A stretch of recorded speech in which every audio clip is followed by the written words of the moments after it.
Assalamualaikum warahmatullahi wabarakatuh.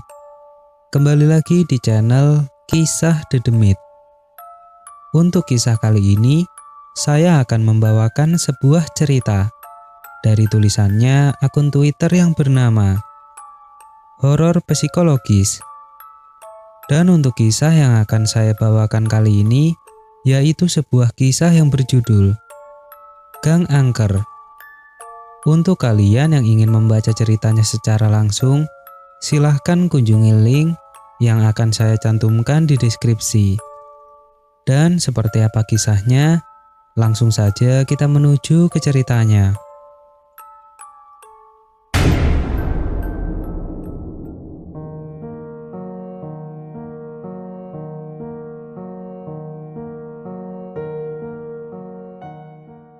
Bismillahirrahmanirrahim. Pindah ke kota baru di pertengahan tahun 2009. Awalnya terasa menyenangkan. Hiruk-pikuk kota yang tak pernah henti berbanding terbalik dengan suasana desa tempatku dibesarkan. Namun kebahagiaan itu sedikit ternodai saat ibu mengumumkan lokasi rumah baru kami. Gang Melati, ucapnya sambil menunjuk denah kota yang dibentangkan di atas meja makan. Gangnya agak sempit, tapi rumahnya lumayan lega, dekat sekolahmu juga. Aku mengerutkan kening. Nama gang itu terkesan anggun, tapi tatapan ibu yang sedikit was-was membuatku curiga. Memangnya kenapa, Bu? Bibir ibu terkatup sebentar. Kata orang-orang sih, gang itu angker. Ucapnya pelan. Tapi kamu jangan percaya begitu ya. Asal kita berdoa dan hidup rukun, gak akan ada hal-hal aneh yang terjadi. Meski ibu berusaha meyakinkan, rasa penasaran tetap menggelitik. Malamnya setelah memastikan ibu sudah tidur, aku diam-diam membuka laptop dan mencari informasi tentang Gang Melati di kota ini. Hasil pencariannya langsung membuat bulu kuduku berdiri. Beberapa artikel dan forum membahas kejadian aneh yang kerap terjadi di gang itu. Mulai dari penampakan wanita berpakaian putih yang bergentayangan di malam hari, suara tangisan anak kecil di tengah malam, hingga benda-benda yang bergerak sendiri.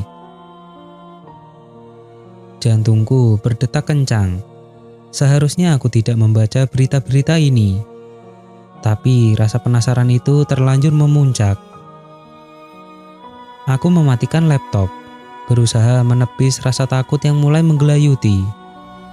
Mungkin itu cuma cerita karangan orang iseng, gumamku pada diri sendiri. Hari kepindahan tiba. Rumah baruku berada di ujung Gang Melati. Memang sesuai deskripsi. Ukuran sedang, halaman depan cukup untuk taman kecil, dan suasana yang hening. Saat itu siang hari. Jadi suasana gang tidak terlalu terasa. Setelah membereskan barang-barang, malam pun tiba. Udara di kota ini yang biasanya panas, di gang ini terasa lebih dingin. Lampu jalan yang remang-remang menambah kesan menyeramkan. Sesekali terdengar suara jangkrik yang bersautan, memecah keheningan malam. Aku duduk di ruang tengah sendirian. Orang tua sedang sibuk membereskan kamar masing-masing. Televisi menyala, tapi acara yang ditayangkan tidak bisa aku lakukan fokus. Tatapanku tak henti melirik ke arah jendela yang mengarah ke gang sempit itu. Waktu menunjukkan pukul 10 malam. Suasana semakin hening. Suara jangkrik pun seakan lenyap. Di tengah keheningan itu, tiba-tiba terdengar suara bisikan halus. Pindah, pindah. Suara itu samar-samar, seperti angin malam yang berdesis.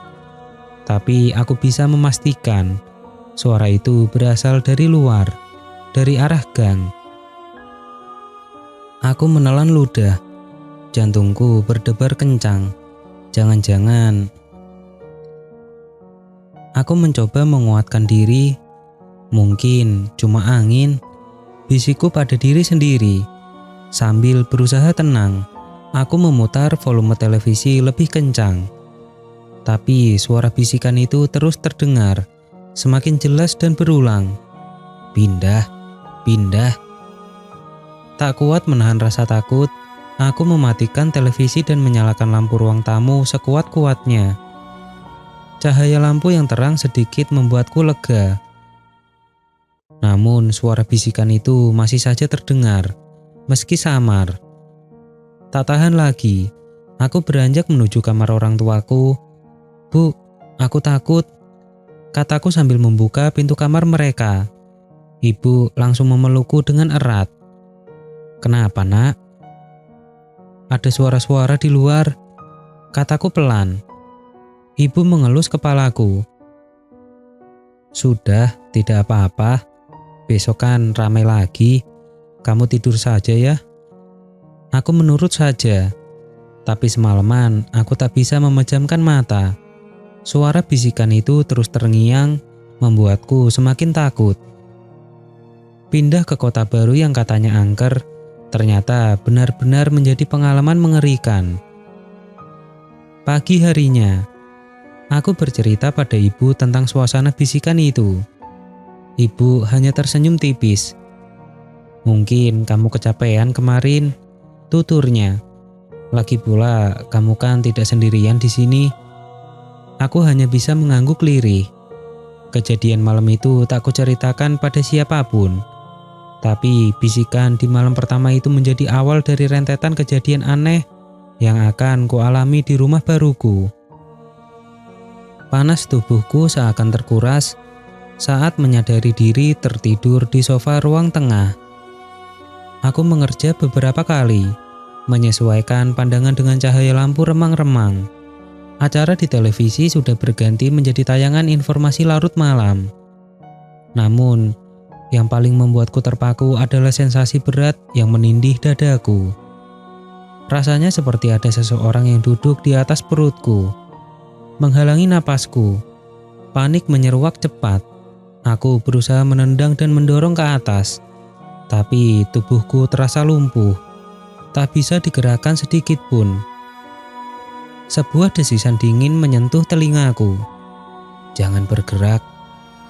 Suara itu lirih, namun menusuk tepat di tulang punggungku. Aku menoleh perlahan, otot leherku menegang. Di atas dadaku, tepat di antara dadaku dan perut, duduk sosok berambut panjang yang terurai acak-acakan. Rambutnya berwarna hitam legam, kontras dengan gaun putih yang lusuh dan kotor. Wajahnya pucat pasi, tidak seperti orang hidup. Matanya yang hitam legam menatapku dengan tajam tanpa ekspresi. Bau anyir menyeruak menusuk hidungku. Aku ingin berteriak, tapi suaraku seolah terkunci di tenggorokan. Sosok itu mencondongkan tubuhnya ke arahku. Bibirnya yang tipis dan pucat terangkat membentuk sebuah senyuman yang mengerikan. Giginya yang runcing terlihat sekilas. Aku bisa melihat dengan jelas, kulitnya berkerut dan berbintik-bintik, seperti mayat yang sudah membusuk. Air mata mengalir deras di pipiku. Takut. Perasaan takut yang belum pernah kualami sebelumnya mencengkramku. Ini pasti mimpi buruk, pikirku. Ini pasti hanya mimpi. Dalam kepanikan itu, aku teringat perkataan nenek di kampung. "Kalau diganggu makhluk halus, baca doa saja, Nak." Dengan sisa-sisa keberanian, aku mengumpulkan konsentrasi dan mulai membaca doa dalam hati. Awalnya lancar, tapi semakin lama suaraku semakin melemah. Sosok di atas dadaku itu justru semakin mendekat. Senyumnya melebar, memperhatikan lebih banyak gigi runcing yang mengerikan. Napasku semakin sesak, seolah udara di ruangan itu terkuras habis. Tiba-tiba sosok itu berhenti bergerak. Tatapannya yang kosong menusuk ke mataku. Senyumannya yang mengerikan berubah. Bibirnya bergerak pelan, seolah sedang mengucapkan sesuatu. Aku tidak bisa mendengarnya, namun dari tatapan matanya, aku merasakan kebencian dan kemarahan yang teramat dalam. Detik berikutnya, sosok itu menghilang. Tekanan di dadaku lenyap seketika. Aku terengah-engah, berusaha mengatur napas yang tersengal-sengal. Tubuhku lemas, dingin, dan berkeringat. Aku meraba-raba mencari remote kontrol televisi yang di atas meja. Lampu dari layar televisi yang menyala sedikit membuatku tenang. Dengan tangan gemetar, aku mengalihkan saluran ke acara komedi. Tawa para pelawak terdengar nyaring, tapi tak bisa sepenuhnya menghilangkan rasa takut yang masih membayangi. Aku terduduk di sofa, memeluk lututku sendiri. Air mata masih mengalir di pipiku. Mimpi buruk. Apakah kejadian barusan itu hanya mimpi buruk? Tapi dinginnya tubuhku dan sensasi berat di dadaku terasa begitu nyata. Saat itulah aku baru menyadari ada helaian rambut panjang terjuntai di lengan sofa. Rambutnya hitam legam, persis seperti rambut sosok yang barusan menindihku. Aku menjerit histeris, melemparkan helaian rambut itu sejauh-jauhnya. Tubuhku semakin gemetar, rasa takut yang tak bisa dijelaskan kembali mencengkramku. Malam itu terasa begitu panjang dan sunyi. Aku tak berani memejamkan mata sedetik pun. Takut sosok mengerikan itu kembali menindihku. Aku menunggu pagi dengan penuh ketakutan, berharap sinar matahari bisa mengusir mimpi buruk, atau mungkin bukan mimpi buruk yang kualami. Aku terbangun dengan hentakan napas yang berat, dan keringat dingin membasahi tubuhku. Mimpi buruk itu masih membekas jelas, detail mengerikannya seakan terpatri di benakku. Sinar matahari pagi yang mengintip dari jendela seperti perisai pelindung, membuatku sedikit berani untuk bergerak. Lemas dan gemetar aku bangkit dari sofa. Helaian rambut yang semalam membuatku menjerit masih tergeletak di lantai. Dengan hati-hati aku mengambilnya menggunakan ujung sapu tangan. Rambut itu terasa kasar dan dingin di tanganku. Aku segera membuangnya ke tempat sampah luar, berharap bisa membuang rasa takut yang masih melekat. Ibu sudah sibuk di dapur menyiapkan sarapan. Wajahnya tampak lelah. Aku ragu-ragu menceritakan apa yang kualami semalam. Takut dianggap mengada-ngada atau dikira kelelahan akibat kepindahan. Tapi rasa takut yang masih menggelayutiku membuatku tak bisa diam. "Bu," panggilku pelan. Ibu menoleh. Alisnya terangkat melihat wajah pucatku. "Kenapa, Nak? Sakit?" Aku menggeleng pelan, lalu menceritakan kejadian mengerikan semalam. Mulai dari suara bisikan di malam pertama hingga sosok kuntilanak yang menindihku. Ibu mendengarkan dengan seksama, wajahnya tegang. Saat aku selesai bercerita, hening sejenak menyelimuti dapur. "Mungkin kamu kecapean," kata ibu akhirnya. Suaranya sedikit bergetar. "Nanti malam jangan tidur sendirian di ruang tamu ya." Aku mengangguk pelan, kecewa karena cerita hororku tak sepenuhnya diyakini. Namun melihat wajah tegang ibu, aku tak ingin membuatnya khawatir. Mungkin dia berusaha menyembunyikan rasa takutnya sendiri. Sepanjang hari, kejadian semalam terus terbayang. Aku jadi pendiam, tak bersemangat seperti biasanya. Paman, adik laki-laki ibu yang dikenal memiliki kemampuan supranatural, sore harinya berkunjung ke rumah. "Ada apa, Dik?" tanya ibu saat paman duduk di ruang tamu. Paman melirik ke arahku yang sedang duduk di lantai, pura-pura membaca komik. Ibu pun bercerita tentang kegelisahan dan pengakuanku melihat hantu semalam. Paman mendengarkan dengan serius, lalu mengangguk pelan. "Memang ada aura yang tidak nyaman di rumah ini," ucapnya setelah hening sejenak. "Tapi tenang saja, Kak. Aku akan coba membereskannya." Setelah memasuki waktu malam, paman mulai ritualnya. Dia mengeluarkan beberapa benda yang tak kufahami fungsinya. Sebuah mangkuk berisi air berwarna kehitaman, beberapa macam dupa dengan aroma menyengat, dan cambuk rotan yang ujungnya dilapisi kain putih. Aku mengintip dari balik pintu kamar. Seluruh ruangan dipenuhi asap dupa yang menyesakan. Paman membaca sesuatu dalam bahasa yang tidak ku mengerti. Suaranya bergetar dan hening diselingi dengan teriakan lantang. Sesekali paman memukulkan cambuk rotan ke udara. Suasana hening diselimuti suara benda terjatuh dan teriakan samar-samar yang terdengar seperti rintihan kesakitan. Aku merinding. Bulu kuduku berdiri tegak. Ritual itu berlangsung selama kurang lebih 1 jam. Setelah selesai, paman terlihat lelah. Wajahnya pucat dan berkeringat. Dia meminum air putih dalam tegukan besar. "Sudah beres, Kak," ucapnya terengah-engah. "Ada makhluk halus terikat di rumah ini.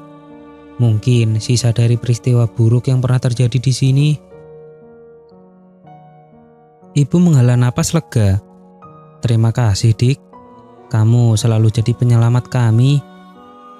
"Sama-sama, Kak," jawab paman sambil tersenyum lemah.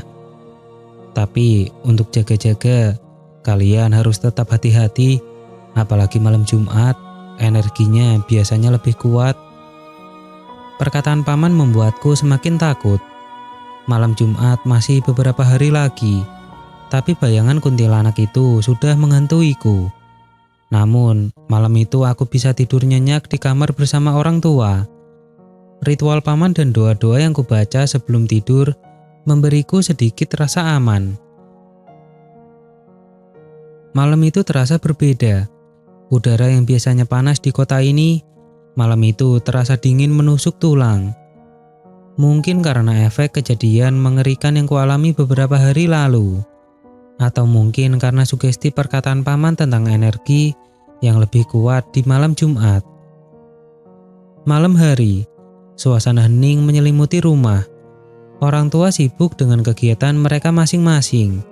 Aku sendiri tak berani sendirian di ruang tengah. Sesekali pandanganku melirik ke arah gang sempit di luar jendela. Kegelapan di sana seakan menyimpan rasa mengerikan. Bunyi dentingan jam dinding memecah keheningan. Pukul 10 malam. Rasa kantuk perlahan menyerang. Namun bayangan sosok kuntilanak itu membuatku tak berani memejamkan mata. Aku beranjak ke kamar orang tua, berharap bisa menemani mereka sambil menonton televisi. Saat membuka pintu kamar, aku melihat paman sedang duduk di lantai, menghadap ke arah jendela yang terbuka. Wajahnya tampak tegang. Matanya terpejam. Sesuatu yang tak bisa kulihat seakan tengah dihadapinya. "Paman," panggilku pelan. Paman membuka matanya, lalu tersenyum tipis. "Belum tidur, Nak?" Aku menggeleng. "Gak bisa tidur, Paman. Takut." Paman mengusap kepalaku dengan lembut. "Gak usah takut. Paman di sini kok." Aku duduk di samping paman. Perlahan dia bercerita. Katanya, kuntilanak yang menindihku itu memang terikat pada rumah ini. Konon, beberapa tahun yang lalu terjadi peristiwa tragis di sini.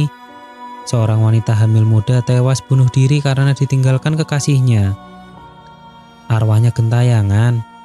Jelas paman. Mungkin karena dendam atau ada urusan yang belum selesai. Biasanya malam Jumat energinya lebih kuat. Itu kenapa kamu diganggu.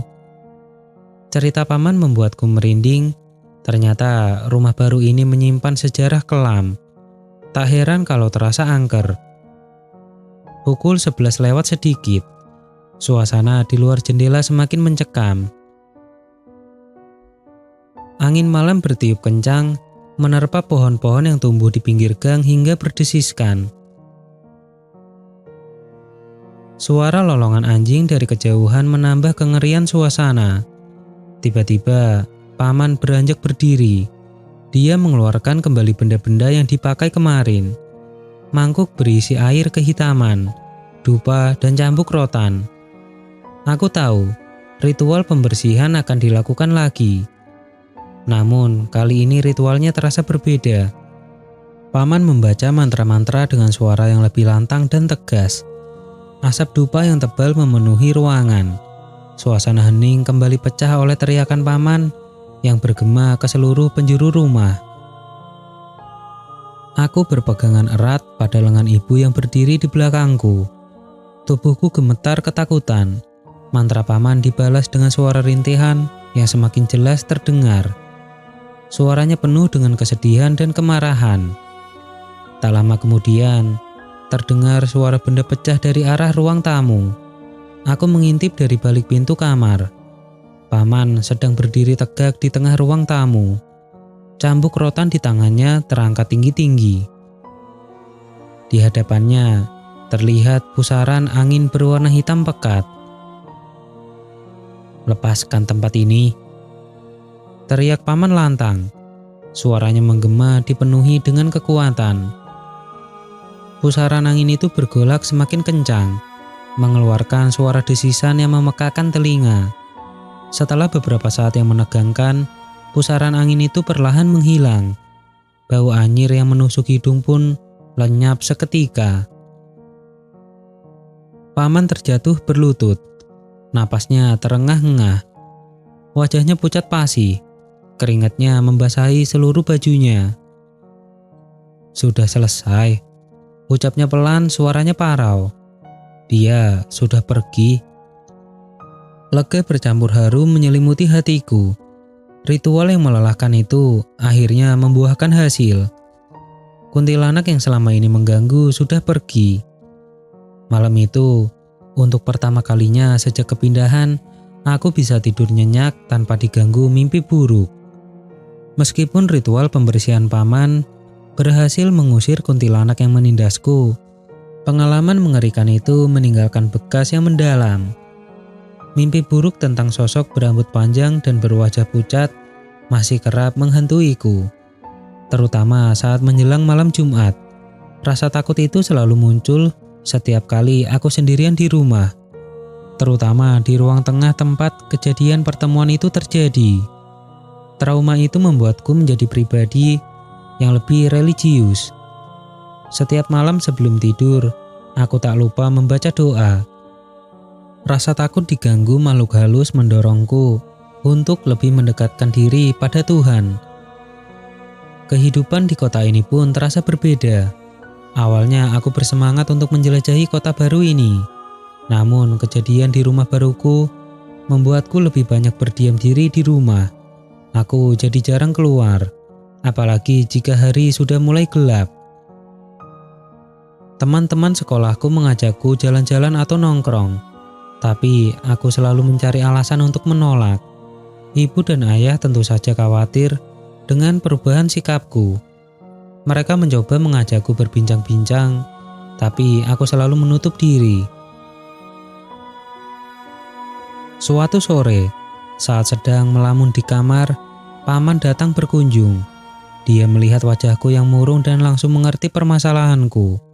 Dengan sabar, paman memberiku wajengan. "Memang wajar kamu merasa takut, Nak," ujarnya sambil duduk di tepi tempat tidurku. "Tapi jangan biarkan rasa takut itu mengendalikan hidupmu. Percayalah, dengan berdoa dan mendekatkan diri pada Tuhan, kamu akan dilindungi." Paman juga berpesan agar aku tidak terlalu memikirkan kejadian yang sudah lewat. Sebaliknya, aku harus fokus menjalani kehidupan baru di kota ini. Dia menyarankan agar aku lebih aktif bergaul dengan teman-teman sekolah dan ikut kegiatan ekstrakurikuler yang kuinginkan. Perkataan paman perlahan mulai meresap. Aku sadar bahwa tidak bisa terus-menerus dihantui oleh rasa takut. Aku harus bisa bangkit dan hidup normal kembali.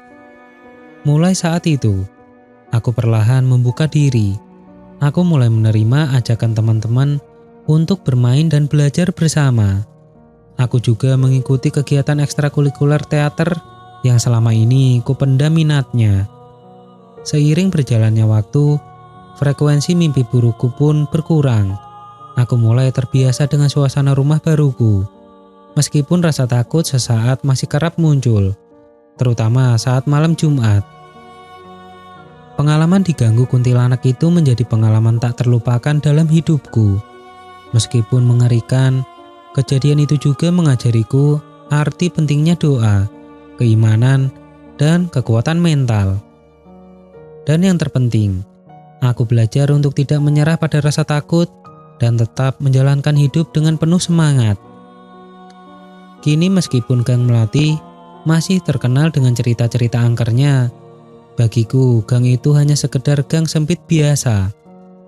Trauma yang kualami perlahan memudar, digantikan oleh kenangan manis dan kehidupan baru yang kujalani di kota baru ini.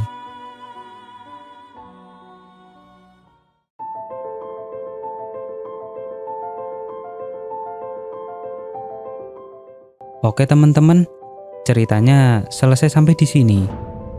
Bagaimana menurut kalian? Tuliskan di kolom komentar. Dan nantikan kisah-kisah horor selanjutnya tetap di channel Kisah Dedemit.